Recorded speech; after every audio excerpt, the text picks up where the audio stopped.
Welcome to the Culture Curators podcast. We're here to share insight, information, and resources to help you become a more effective salon business owner. Welcome back, everyone. We're happy that you're joining us today. We're going to talk about why do team members leave a salon or a business. And we were just at an event in Pennsylvania, and Win Clayball was speaking, and he had a slide and it said 50% of team members leave to get away from their boss. So 50% leave because they don't want to work for you anymore. But there's another 50% that have a lot of different other reasons why they leave. So let's talk about some of those reasons. Yeah, I think sometimes it's just natural attrition. If you've been in business long enough, people need change. And I think post-pandemic, that's been accelerated. The desire for change is accelerated. I think quarantine, even though it was such a short span of time, when you think 3 months in the grand scheme, it's not that long.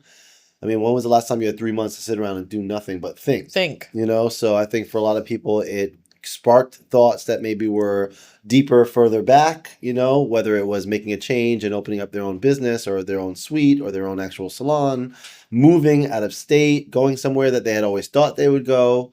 I think that started to kind of trickle into the psyche of a lot of stylists throughout the industry. I mean, you saw a lot of hairdressers just stop being hairdressers after the pandemic because they were like, okay, I'm finally going to do that career change. So I think a lot of that is out of your control. And you do your best to navigate through it while it's kind of happening. I've had that experience pretty dramatically in my own business. And it was like I think we were in like the 95 percentile of turnover. And since then, it's changed pretty dramatically. So you have to be realistic about what people want, what people are looking for. But I do think reflecting on each scenario, it's hard not to take them personal. But reflecting subjectively as best you can to see the big picture. Are they typically leaving disgruntled? Are you finding that there's falling outs with people every time that someone moves on? That tells you a lot when that's happening. If they're I would say if they're giving you a hug and there's a tear in their eye and there's gratitude in their heart, it's like, what else can you kind of ask for? And you wish them well. Right, absolutely. And, all of us as business owners, we probably did leave a business or two. Otherwise, how would we be business owners? So we left a business to become a business owner. So I think that some people have an entrepreneurial spirit and they want to open up their own business. And you know what? It took me a long time to get that was okay.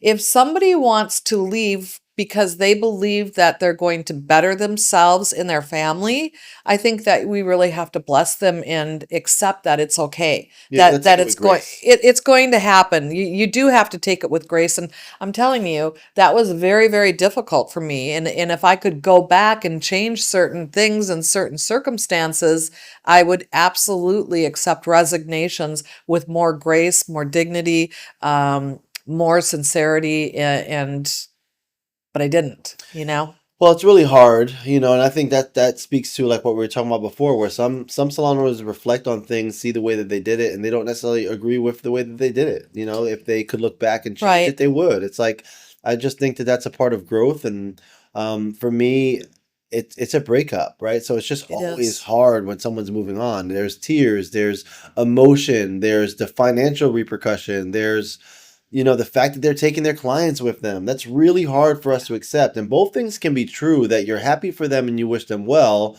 but you're sad for yourself. Both things can be true. And I know for me, it's like, yeah, I can wish them well, but when it happens 1, 2, 3, 4, 5 times, and you think about the amount of income that's flying out the door and the clients that used to be in your chair that you've moved into others and you've kind of helped everyone grow, you're allowed to feel a little some kind of way about that. It doesn't mean you have to manifest it in a nasty way or a negative way, but you got to feel what you're feeling, man. Right. And I think it's okay to feel those feelings. That's part of the process. It's ridiculous to say you couldn't, right? You say it's part of a breakup. I say it's part of a loss. Yeah. And it doesn't matter if it's a loss, meaning somebody leaves your business or a death or whatever. You go through 7 stages of grief with every loss that you have. And so, yes, allow yourself to feel those stages and to be okay with it and then to move on. I don't think it's okay to live in it, but it's okay to go through it, experience it, and move on, and ask yourself, is there a learning? Is there something that I need to learn from this so that I can have a better culture, that I can have a better business moving forward? If I didn't handle something well, what is it that I can learn from that? And how can I handle it better moving forward? Because it really, how they leave and how they come says a lot about them. How you handle how they leave says a lot about you. Good, good. That's a really good statement. I think that's also sometimes, the way that they decide to resign can really upset you or trigger you. Right. And I think in that scenario, you just got to be the bigger person. Like you're obligated to be the bigger person. You're the leader. It's your business. I've had countless times where I wasn't necessarily happy or thrilled with the way they went about it. And listen, some things are out of bounds and completely out of bounds, and that's not going to that's not going to end in a great exit. Right. But even if it's just something that you're just not crazy about, you can still, I just think in that scenario, you bite your tongue and you keep your chin up, you take the high road, you wish them well, you thank them for the time that they were here. You're allowed to, again, feel what you're feeling. Maybe you don't love the way that they've gone about this, but I think trying to get into the weeds of that there's only negative there. And the Right. person's made that decision at that point, so they're going to move on. And a lot of times too, you might even have the option. Let's say you're a commission-based salon, but you have the option of them moving into a rental. A lot of times, it's not just the fact that they want to go off on their own, but it's also that they might need an environment change. They might need totally an environment change. They may have moved.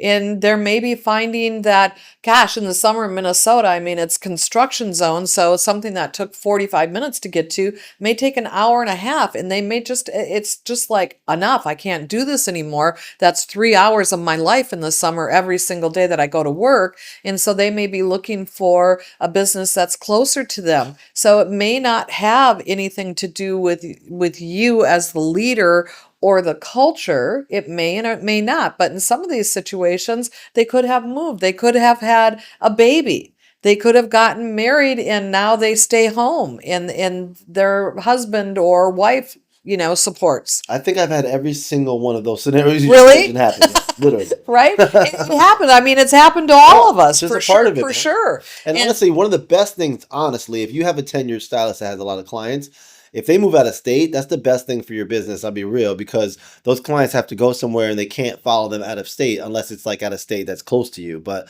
the reality, even if they're moving 30 minutes or more, you have the opportunity to possibly retain some of those clients. right. And again, we talked about this in another episode where, it's up to you. Are you going to send them some kind of an incentive? Are you going to give them, something that, kind of reels them in? Or are you just going to kind of contact them, let them know, and then let them make their decision? Either way, that's going to be up to you. But when you really think about these dynamics, I think we can and I know this has happened to me for sure. It's like we get very down on ourselves, especially if it's happened multiple times. And a lot of times it happens in bunches. It does. Just like hiring right? happens in bunches. It's like you hire 3 people at once and then you can't find somebody for a year, or 3 people quit in a matter of a couple of months or a couple of Right. weeks for that matter. And that can feel like a kick in your stomach, and then you're down to your knees, and a kick in your face, and then a kick in your what. So it doesn't feel good, but you have to try your best as you process the emotion to understand that it's not a personal attack to you. The person's making a decision that's best for them in their life. You wish them well, and you focus on what you need to do to continue to rebuild. Right. And I think one thing that's important, if your emotions allow it, if you have enough time to get your emotions in check, is to be able to set aside time to have an exit interview with that person. And hopefully, I say hopefully, they're real and they're authentic and they're honest.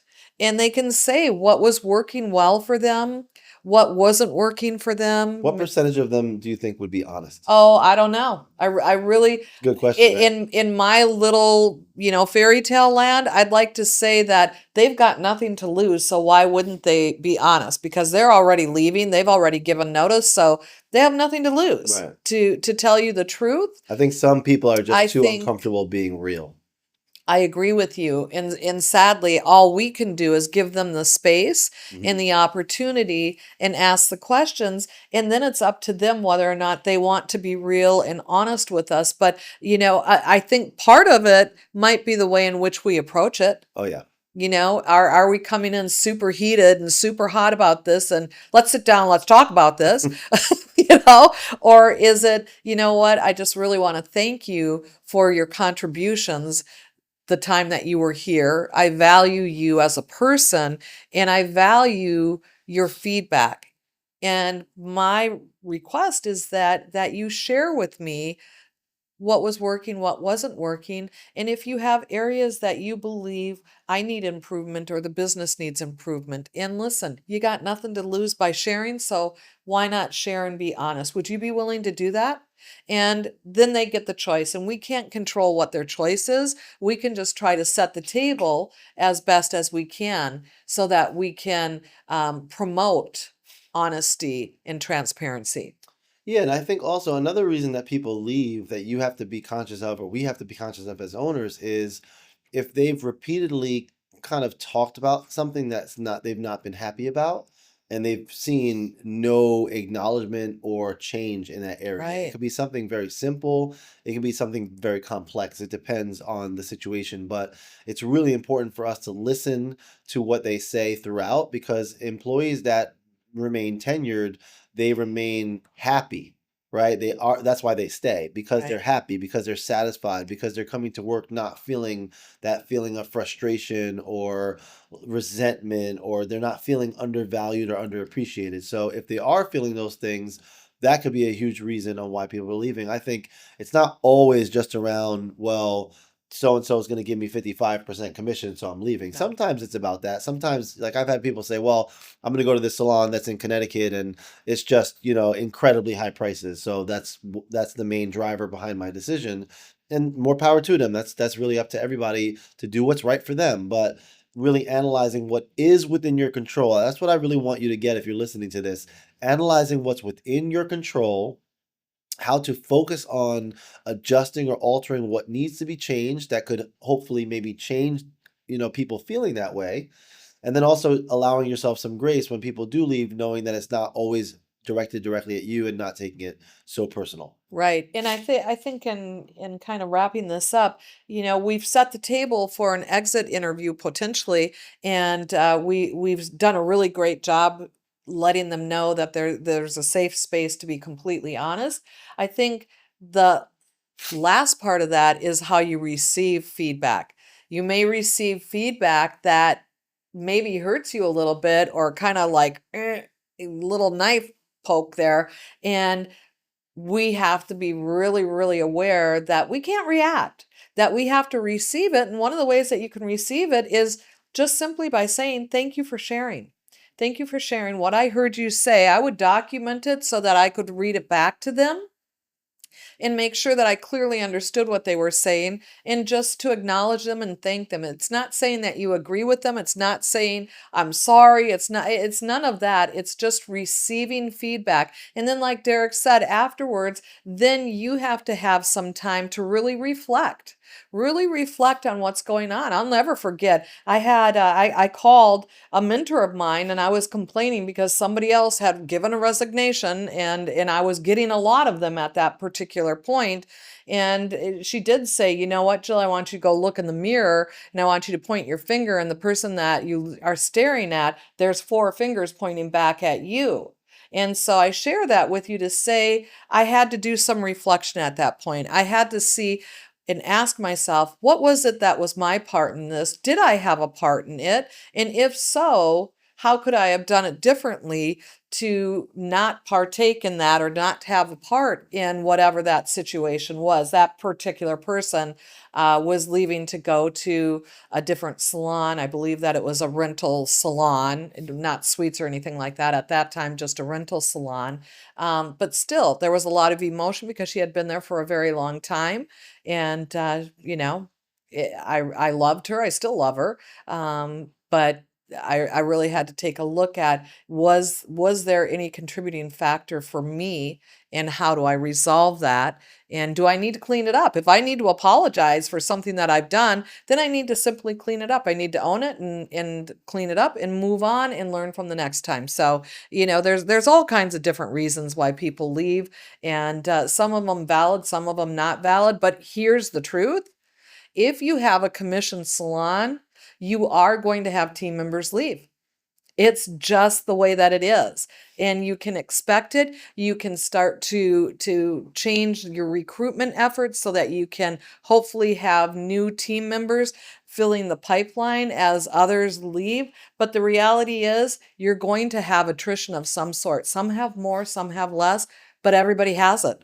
Yeah. So we hope that this episode helps you, supports you. If you have any questions or any comments, always comment below. Let's keep the conversation going and encourage each other, because this is a tough topic for a lot of owners. I think that about wraps it up for today. All right.